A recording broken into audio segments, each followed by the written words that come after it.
Hello traders, welcome back to RL trades. तो आज की वीडियो में अपन देखने वाले हैं कि कल के दिन में क्या इंपॉर्टेंट लेवल्स रहेंगे और इन निफ्टी क्या मोमेंटम कर सकता है और बैंक निफ्टी क्या मोमेंटम कर सकता है।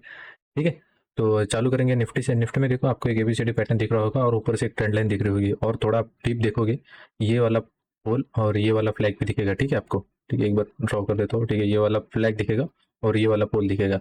तो पोल एंड फ्लैग का क्या रहता है, आवरली चार्ट से चालू कर रहे हैं अपन।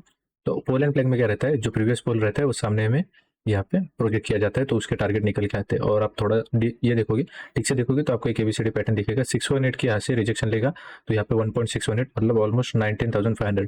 अगर एक बार इसने 19,600 को ब्रेक कर दिया, आप अगर डेली चार्ट में जाओगे, डेली चार्ट में दिखेगा आपको एक चैनल में ट्रेड कर रहे हैं। एक बार इसने 19,600 को ब्रेक कर दिया तो हमें इंडिकेशन मिल जाएगा कि मार्केट अभी थोड़ा सा प्रॉफिट बुकिंग में है।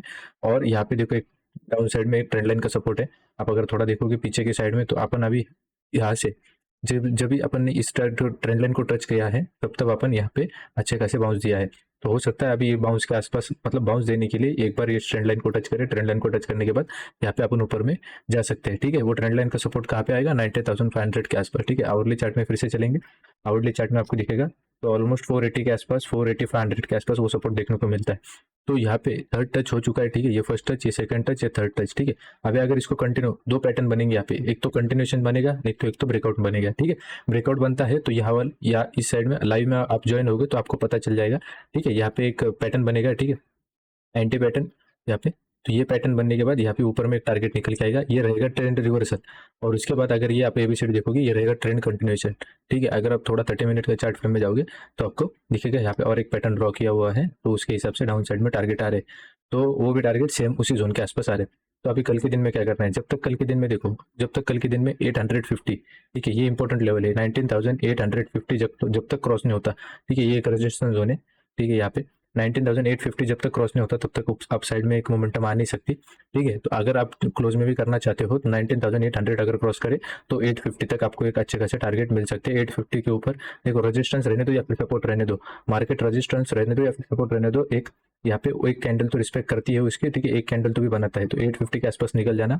अपन कल लाइव रहेंगे तो आपको वो भी पता चल जाएगा। ठीक है, 19,800 ब्रेक होता है तो 850 तक टारगेट मिलेगा। आपको अच्छा खासा लॉन्ग रन चाहिए तो 850 को क्रॉस होने तो यहाँ पे एक रेजिस्टेंस बनेगा ऑल टाइम हाई के आसपास। ठीक है, यहाँ पे एक रेजिस्टेंस बनेगा, इसको ब्रेक कर देगा तो एक न्यू हाई लगाने के लिए अपन जाएंगे। डाउन साइड में आता है तो क्या पे आपको को ट्रेड करना है, जैसे यहाँ पे ये लो ब्रेक करे। ठीक है, ये लो ब्रेक करे मतलब वो लो कहाँ पे आएगा, 19,696। ठीक है, 19,696 मतलब यहाँ पे ये लो ब्रेक करेगा तो अपन यहाँ पे डाउन साइड में आ सकते हैं। तो बहुत बड़े नहीं आ रहे आपके टारगेट। ठीक है, 19,600 तक टारगेट आएंगे, पर अगर बी पॉइंट ब्रेक हो गया तो हमें पता चलेगा कि मार्केट यहाँ से ट्रेंड कंटिन्यू करने वाला है डाउन साइड का। तो यहाँ पे ये कंटिन्यू करेगा तो आपने को मालूम है टारगेट कहाँ पे आएगा, 19,500 तक आपके टारगेट बन के आ सकते हैं। ठीक है, कल के दिन का ये हो गया। अगर कल के दिन बहुत बड़ा गैप अप होता है, ठीक है समझो अपन क्लोज करके गए 19,730 के आसपास। ठीक है, अगर कल के दिन में डायरेक्ट 100 पॉइंट का अगर टारगेट निकलता है, मतलब 100 पॉइंट का गैप अप निकलता है 19,800 के आसपास, तो 800 के आसपास आता है तो देखना पड़ेगा। अगर ये ट्रेंड लाइन से रिटेस्ट कर गए, ठीक है, ट्रेंड लाइन से रिटेस्ट करने के बाद अगर ये ऊपर चला गया मतलब मार्केट में यहाँ पे बुलिश सेंटीमेंट है। देखो आप अगर बड़े टाइम फ्रेम देखोगे तो मार्केट बुलिश ही है, पर छोटे टाइम फ्रेम में ये करेक्शन मूव चल रहा है। ठीक है, उसके हिसाब से बात कर रहा हूँ मैं। तो अगर ये कल के दिन में 100 पॉइंट का अगर गैप अप मिल गया अपने को तो 90 यहाँ पे देखना पड़ेगा, ये रिटेस्ट करता है। रिटेस्ट करने के बाद अगर बुलिश कुछ पैटर्न या फिर प्रोजेक्शन बनाता है तो अपन यहाँ पे लॉन्ग जा सकते हैं टारगेट के लिए 19,800 और 19,850। ठीक है, अगर कल के दिन में गैप डाउन होता है, ठीक है गैप डाउन होता है तो हमें ध्यान रखना पड़ेगा। अगर कल के दिन में 19,680 के आसपास मतलब इस जोन के आसपास टारगेट गैप डाउन होता है तो गैप डाउन होने के बाद अगर ऊपर जाता है तो ये जो क्लोजिंग प्राइस है एक रजिस्टेंस जैसा एक करेगी, उसके बाद यहाँ पे एक फॉल मिलेगा। अगर कंटिन्यूएशन में फॉल कर रहा है तो फिर वो सस्टेन नहीं कर पाएगा, फिर से मार्केट ऊपर की साइड में उसको खींच लेगा इसी पॉइंट से। ठीक है, इसी पॉइंट से खींच लेगा मार्केट उसको ऊपर की साइड में। तो ये यहाँ पे ध्यान देना पड़ेगा। अगर कंटिन्यूएशन में गैप डाउन होने के बाद कंटिन्यूएशन में निकल रहा है, ठीक है डाउन साइड, फिर भी तो कुछ नहीं, जब जहाँ पे लो मार रहा है, ठीक है हाई मार रहा है, वहां पे आप ट्रेंड लाइन डाल दो, जैसे ही ब्रेक करेगा आपको एक अच्छा खासा रिवर्सल देखने को मिल सकता है 19,600 से। ठीक है, ये सपोर्ट जैसा एक्ट होगा। फिर ये एक इंपॉर्टेंट लेवल हो गया। तो निफ्टी का होगा, अभी अपन देखेंगे बैंक निफ्टी का। बैंक निफ्टी में आओगे आप तो आपको दिखेगा, आवरली चार्ट से शुरू करेंगे। आवरली चार्ट में आपको दिखेगा एबीसीडी पैटर्न। ठीक है, एबीसीडी पैटर्न अपने को देखने को मिलेगा।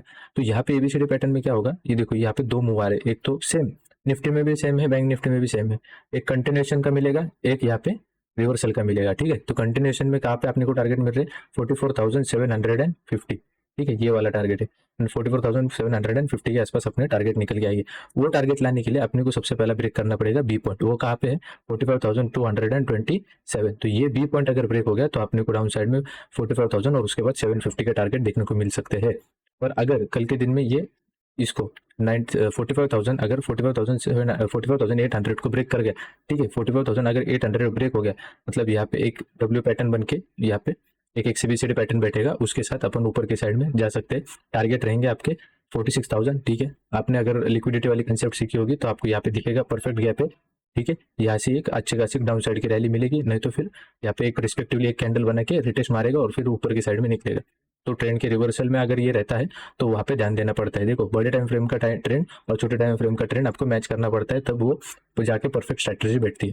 तो 46,000 के आसपास यहाँ पे ध्यान देना पड़ेगा। ठीक है, अगर 800 को ब्रेक कर दिया तो 46,000 सेकंड फर्स्ट टारगेट, उसके बाद 46,200, उसके बाद 46,300। ठीक है, ये टारगेट निकल के आएंगे। अगर कल के दिन में बड़ा गैप अप हो गया, ठीक है, कल के दिन में समझो अपन 45,500 इसके आसपास क्लोजिंग करके गए, अगर ये कल के दिन में 45,800 के आसपास ओपन हुआ, ठीक है, 800 के आसपास ओपन हुआ, तो यहाँ पे एक रेजिस्टेंस है। अगर इसको ब्रेक करेगा तो रिटेस्ट करने दो, और रिटेस्ट भी प्रॉपर होनी चाहिए, वहां पे प्राइस एक्शन होना चाहिए, नहीं तो क्या हो जाएगा, अल्गो की कैंडल बन जाएगी, अल्गो एक कैंडल बना के फिर से डाउन साइड में खींचेगा और यहाँ से पूरा मार्केट नीचे खींच जाएगा। तो वहां पे ध्यान देना पड़ेगा। ठीक है, यहाँ पे एक प्रॉपर एक बुलिश कैंडल बनने दो, 5 मिनट की कैंडल क्लोज होने दो, तब अपन अप साइड के ट्रेड ले सकते हैं। अगर यहाँ पे अल्गो की कैंडल बन गई, बड़ी वीक लगा के फिर डाउन साइड में आ जाएगा, फिर ये पूरा खींच जाएगा नीचे की साइड में 45,200 तक। ठीक है, तो आज के दिन में आपने देखा होगा अपन ने अच्छे खासे प्रॉफिट किए हैं, और जो लाइव में ज्वाइन थे उनको मालूम है अपन ने कैसे कैसे ट्रेड किए हैं। ठीक है, यहाँ पे एक पैटर्न है, वही सेम टारगेट निकल के आएंगे। ठीक है, ये वाला पैटर्न जो है सेम टारगेट निकल के आएंगे यहाँ पे 44,800 तक।